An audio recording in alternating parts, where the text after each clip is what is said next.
she takes my place and puts herself between me and the Herald. Tell us who you are. We deserve to know that much. Konnichiwa, minasan, Kaji desu. Welcome back to Course Factory. Thanks for joining me. Let's continue. 続きましょう. Alright, so last time, Noriko gave Kojiro an ultimatum to fix the situation, to fix the problem that they're in. And if he can do it, then Noriko will give herself to Kojiro. Let's see if he can do it. Let's continue. It's the same stakeout as last time. Junpei Matsumoto, in his infinite wisdom, posted on noise about visiting the maid cafe today. Don't know why he doesn't set his profile to private.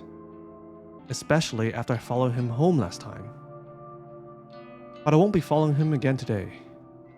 I'll confront him inside the maid cafe, a place where Aoi is unlikely to be since she quit the job a while ago. Although, did she really quit?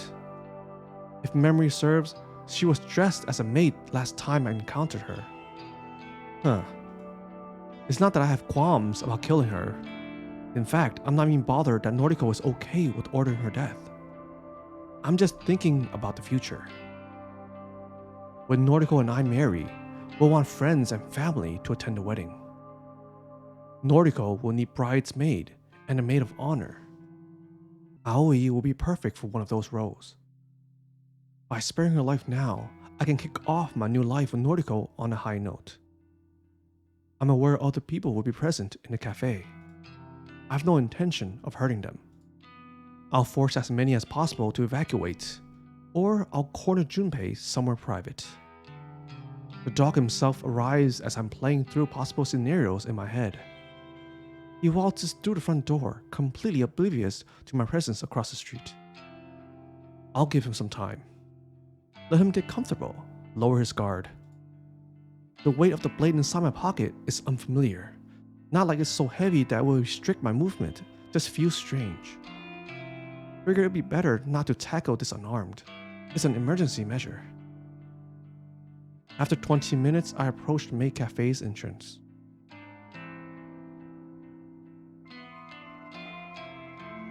Not a fan of the atmosphere. Too flashy for me.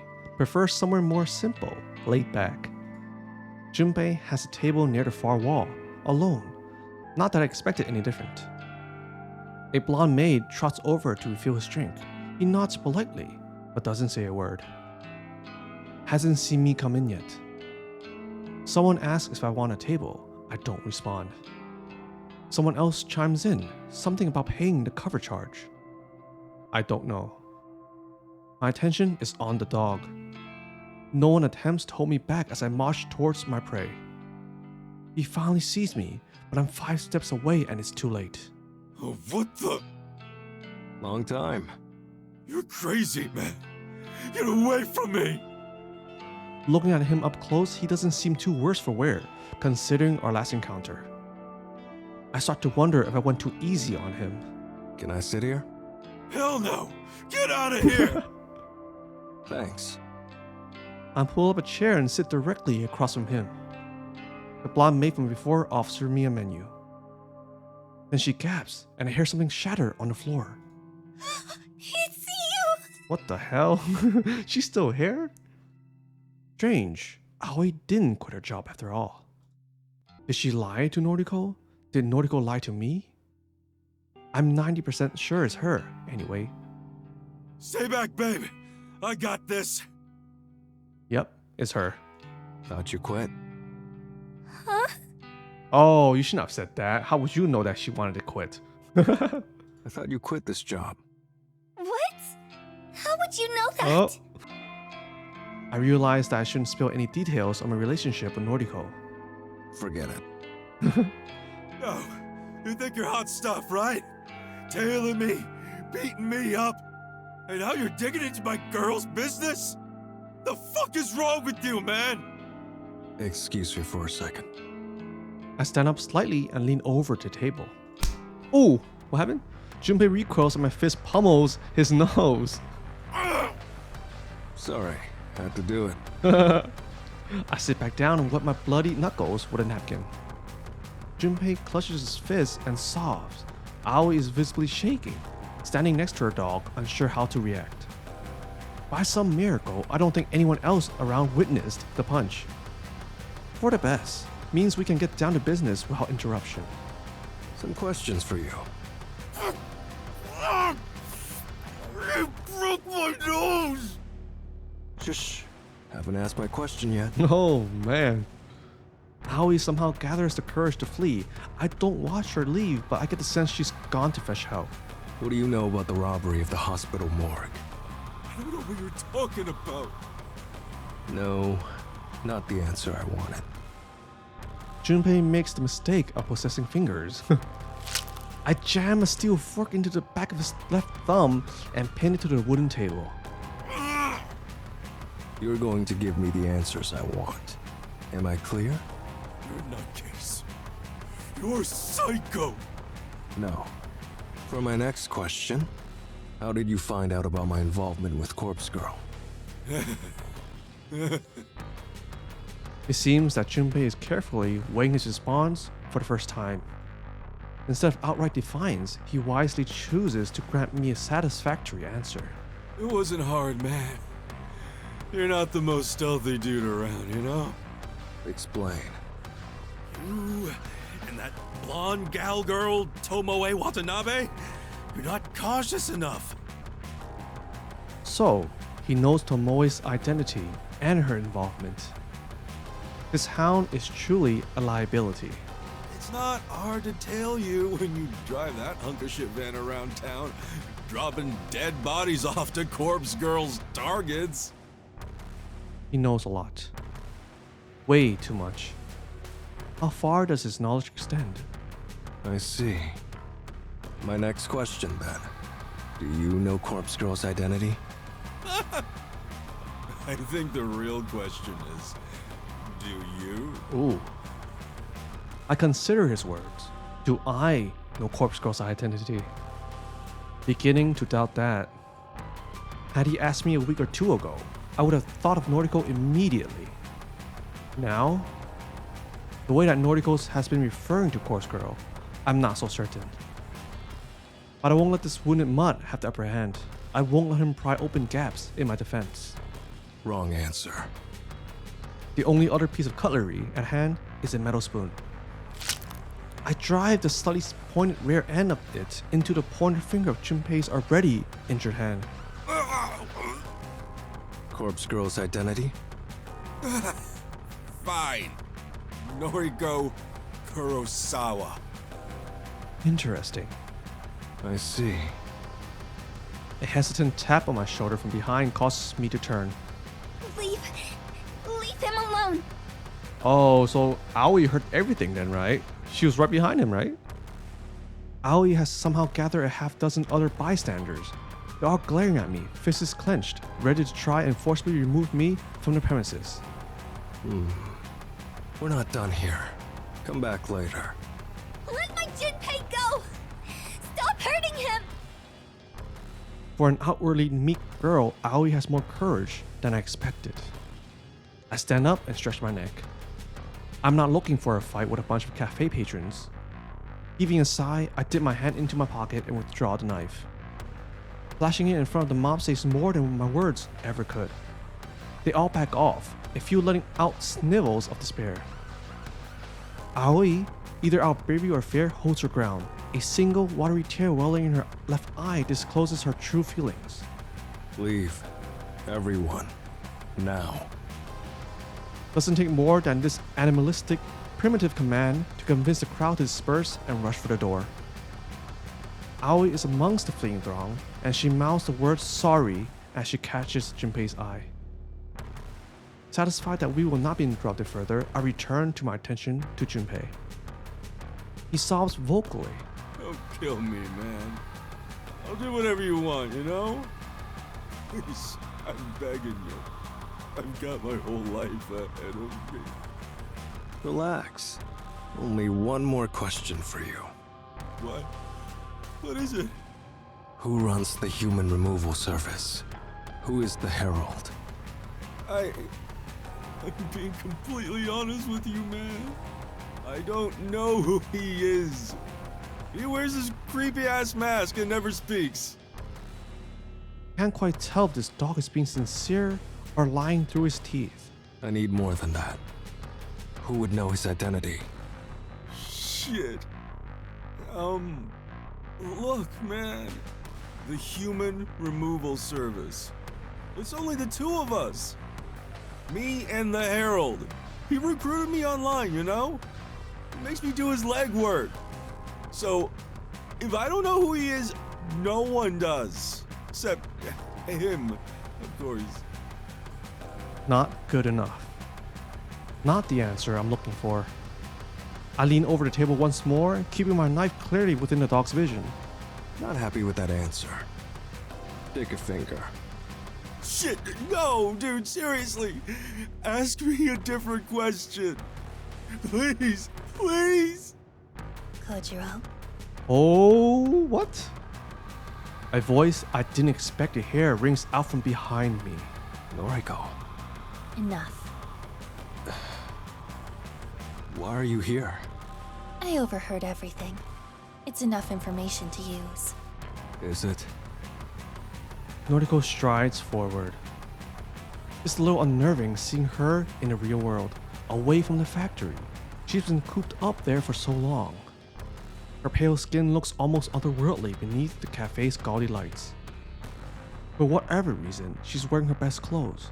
They're almost clean, as though she recently did her own laundry. She walks with purpose, one foot in front of the other, but her gait is unsteady and she is visibly trembling. At the end of her path, she rests her palms against Junpei's table and takes a calming breath. You stole the corpses from the morgue. No. Yes. Noriko doesn't miss a beat as she flashes her phone at Junpei. I can't see what's displayed on the screen, but the dog hangs his head almost immediately. It was me. I robbed the morgue. Noriko pockets her phone. She then tosses a small bundle of bandages onto the table. Bandages? Junpei hastily grabs the offering with his good hand. Get out of here. Get Aoi to bandage you up. What did Noriko show him? And not a word of this to the police. Yes.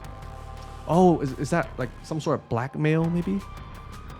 With a great deal of effort and a grimace, Junpei plucks the cutlery from his pierced hand and yelps. Not daring to remain in my presence any longer, he bolts towards the door. We're just letting him go? Yes. Don't understand. You don't need to. Don't like that. Don't feel comfortable not knowing what's going on. What did you show him on your phone? Leave it, Kojiro. Put the knife away. We're leaving. I obey her orders, return the knife to my pocket. I follow her unsteady lead and we exit the empty maid cafe.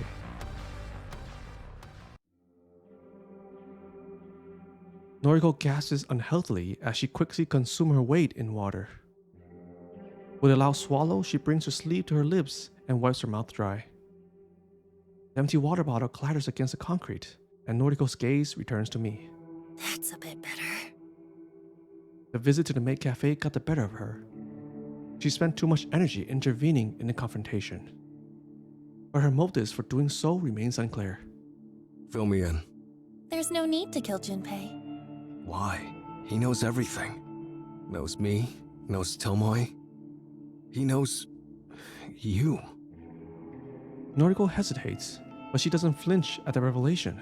Something tells me she already knew this much. Junpei Matsumoto will be dead by sunrise. What is this corpse photo? I made a request, Kojiro. What? She made a request to the human removal service. I see. Like, what? A request? The first thought that jumps out at me is that she requested for Corpse Girl to kill.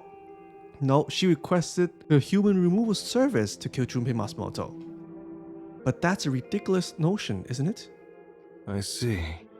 I don't think Corpse Girl can take care of him. He knows our whole operation. Noriko's raised eyebrow conveys her confusion. What? No, I didn't make a request through Corpse Girl's website. No, you didn't. What would be the point of that? I shrug because I truly don't know what else she could have meant. I used the other website. There it is. the Human Removal Service. I made a request for the death of Junpei Matsumoto. Oh! But again, what good would that do? Junpei is an accomplice. If his colleague, the venerable, supposedly immortal Herald, receives a request to kill him, it will simply be ignored. Unless... A startling realization dawns on me. Shit, of course. Why didn't I suggest that? A haunting smirk is inscribed across Noriko's features. She knows that I have finally drawn the same conclusion. The Herald is ambitious. His convictions are strong. Absolute. Just like mine. Like Corpse Girl's. Corpse Girl's convictions, huh? Corpse Girl would never reject a request. That's right. Junpei Matsumoto is disposable. A pawn. The Herald will deal death to him in the same manner as any other nameless victim. I see. But more important than Junpei being killed is what we will discover in the aftermath. Explain. By knowing that Junpei is the next to be targeted, we can observe him and witness the Herald's killing method firsthand. Ah, it's brilliant. Noriko has laid the perfect trap. By sparing Junpei's life today, we have set him up to be slaughtered by his own compatriot. And we can use his death as a means to uncover exactly how the Herald brings low his victims. Have to add it to you. This is a pretty fantastic plan. I know. A few things. You have doubts? Not doubts, exactly. Firstly, how do we know exactly when Junpei will be killed? Noriko sweeps her hair behind her ear and scoffs, as though the answer should be as clear to me as it is to her. I specifically requested the time of death. You can do that? You can do that? The Human Removal Service demands it. Interesting. Second topic. What if you're wrong? What? What if the Herald isn't willing to kill his own ally? In that case, it will prove something important. It will prove that we're dealing with a complete amateur. Someone whose convictions could never reach the strength of Corpse Girl's. And just like that, Noriko reaffirms my earlier suspicions. Corpse Girl truly would destroy her own allies in order to see her ambitions fulfilled. Tomoe, myself, our souls are shackled to Corpse Girl's own black void, yet we are not safe from her wrath. Should Noriko will it, our flames will be snuffed out in moments. We are nothing to her. Dirt, dust, ash. We will be blown away like the useless, incinerated remains of a cadaver. Understood. Let's uncover the secrets behind the Human Removal Service.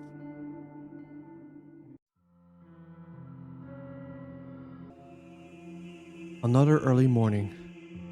If you can call it that, haven't gone to sleep yet, so it still feels like late night.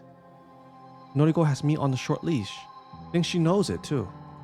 Apparently, she specified this as a place of Junpei's death. Don't know how she knew of it. This parking complex belongs to Junpei's apartment building. It extends 2 or 3 levels underground. Again, Noriko specified the exact location of the death. The Human Removal Service seems to take users' requests very seriously. How much further in? Shh, keep your voice down. I'm just looking for a good vantage point that we can hide. Her words are severed by a violent gas. Unable to speak another word, she simply points. My eyes obediently follow the direction of her slender finger. Yep, it's a chick. It's a chick. It's Aoi, isn't it?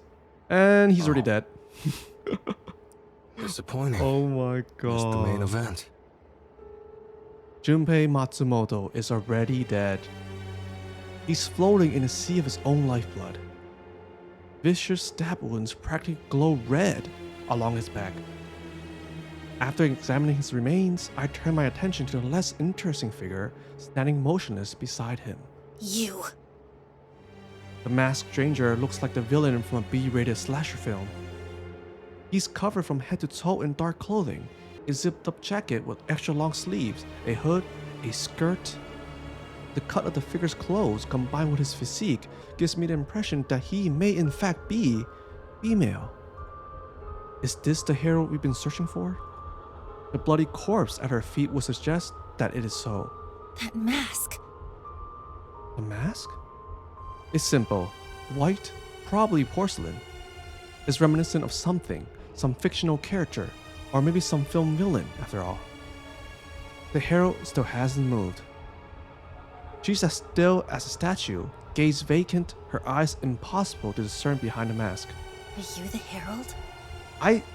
It should be Aoi, shouldn't it? You think about this. Noriko is Corpse Girl, then Aoi should be the Herald because they're both mentally unstable, right? You think about that. I think this is Aoi. I don't know, I could be wrong. For the first time, the figure moves. It's a startling, jerky motion, like a mannequin or a puppet being pulled by strings. Her head cocks to the side and she seems to notice our presence for the first time. But an answer to Noriko's question is not forthcoming. I step up to the plate. You really immortal? The Herald doesn't react to my voice like she reacted to Noriko's. She has returned to a stiff, doll-like state. Pretty easy to prove if someone or something is immortal, and I've always had a curious mind. I draw the knife from my pocket and launch it at the mannequin. The blade embeds itself in the thing's shoulder, and she doesn't so much as flinch as a trickle of blood pools around the shining steel. Ah, Mr. Hart. Kojiro, why did you do that? I shrug and take a step toward the Herald before Noriko tugs at my coat and holds me back. She takes my place and puts herself between me and the Herald. Tell us who you are. We deserve to know that much. And you know how she reacted to Noriko's voice? I'm 90% sure she is Aoi. Something in Noriko's words, the sound of her voice, or the tone of her plea causes the Herald to move once more in acknowledgement. But the motion this time is quick, fast, calculated. The Herald moves a sleeved hand to withdraw the knife from her shoulder, and she allows the blade to drop down to the concrete ground with a dull ting. Before the knife hits the ground, the Herald turns her back to us and breaks into a sprint. Holy shit. Shit. Not cut out to chase her. Don't bother. We won't catch up. The Herald disappears in the darkness of the parking lot. We are left standing by the corpse of Junpei Matsumoto. Well, we didn't see the killing, but at least the request was granted. She's right. Her gambit paid off. The Herald killed her own ally. She has proven her convictions are strong. I crouch down to examine Junpei's corpse, but it's hard to get a good look in the darkness. Regardless, it's clear that the dog is dead. Should we leave the body? Going to send a text. Huh? Who are you messaging? See if I can pull a few strings. Wouldn't mind if the corpse ended up at my morgue. What are you planning? Nothing. Really. Just want to prod and poke a bit. Noriko's subsequent grunt is a clear indication that she doesn't fully believe me. Do what you want. I've gained as much from this as I had hoped. I let her trail off as I turn my attention to my phone. I swipe through my contacts and quickly compose a message to a few people in particular. If all goes well, an investigation team will surely arrive to examine this scene. I'll be gone by then, but if my contacts do their job correctly, they'll haul Junpei back to the morgue. I pocket my phone and scurry toward the blood-soaked knife I launched at the Herald. It slides back into my pocket, and I signal to Noriko that we should depart. Goodbye, Junpei Matsumoto. She waves half-heartedly at the corpse and lets out a childlike giggle. A scant few hours sleep didn't offer much in the way of refreshment. I have to be at the morgue again in an hour. Not that there's much to do since the place was robbed. Perhaps a few more cadavers will have arrived. Perhaps Junpei Matsumoto's corpse will be there. I should take this opportunity to take a breath. Been a while since life slowed down like this. No request is coming through for Corpse Girl. No bodies to haul around town with Tomoe. No cadavers to catalog at the morgue. life should be good. I'm still alone. And Noriko may decide to discard me at any moment. Why does that make me want her more? Do I want to prove my worth, my value? Prove to her that I'm worth keeping around? Don't know. Doesn't matter in the long run. After brewing myself a cup of coffee using the French press Tomoe gifted me, I'll take a seat in my chair. Sitting alone in the darkness is somewhat depressing, but it's only temporary. I won't be alone forever. Soon, Noriko will sit here with me. We'll be together in the darkness. I'll make her see my worth. I'll make her love me the way that I love her. I'll make her fill the void that Shizuko left in my life. I'll make her treat the gnawing pain in my insides. I'll make her save me from falling into despair, from falling into old habits. Noriko will save me from myself, just like Shizuko once did. I take a sip of my coffee. It's still a little hot and it scalds the gap in my mouth where my tooth once was. It hurts. But I'll be okay. Soon. It's hard to hide a smile when plans unfold perfectly. The body was here, waiting for me, when I arrived at the morgue. Staring down at the pallid corpse of Junpei Matsumoto fills me with more satisfaction than I thought possible. The dog is dead, and my early morning encounter with his executioner wasn't just some fevered dream born from wishful thinking. His body is riddled with stab wounds, deep, clean, piercing cuts.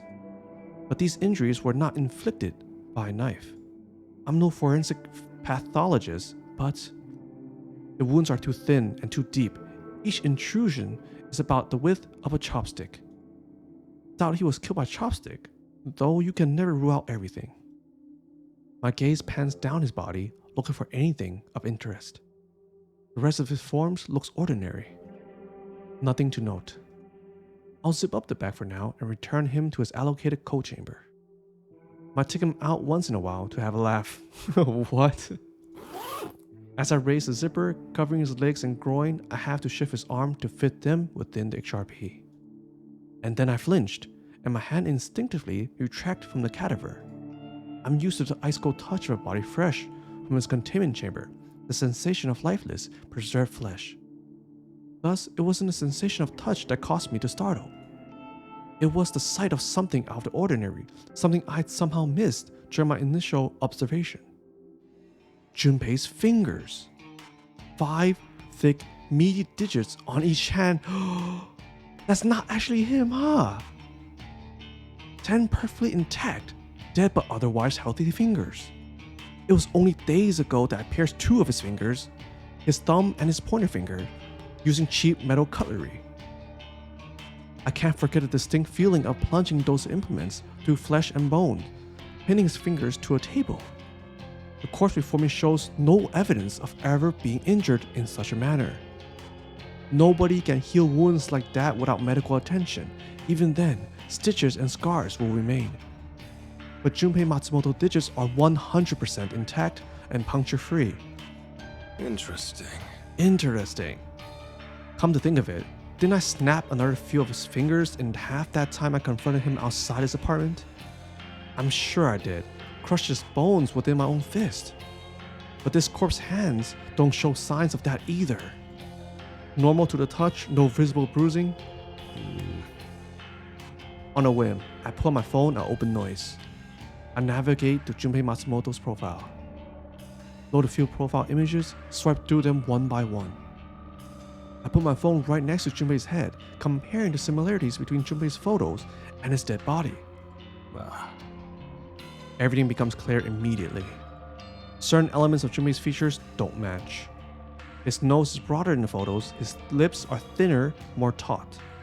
The corpse in front of me is not Junpei Matsumoto. It's a copy, a clone. Junpei Matsumoto's death was faked for entertainment. The body lying on the ground in front of the Herald was planted there before we arrived, planted to convince us that Junpei has met his maker. The Herald did not kill Junpei, the Herald simply used one of Korsuko's tricks and produced a carbon copy body. All in order to fool myself and Noriko. As this revelation settles in my mind, I come to another conclusion. The morgue being robbed was no coincidence.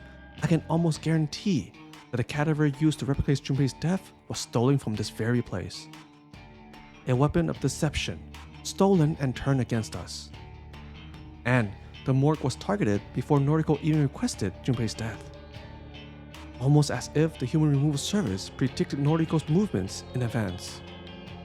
Is that even possible? All I know for sure is that the dog is still out there, still skulking around, working for its master. This is starting to get interesting.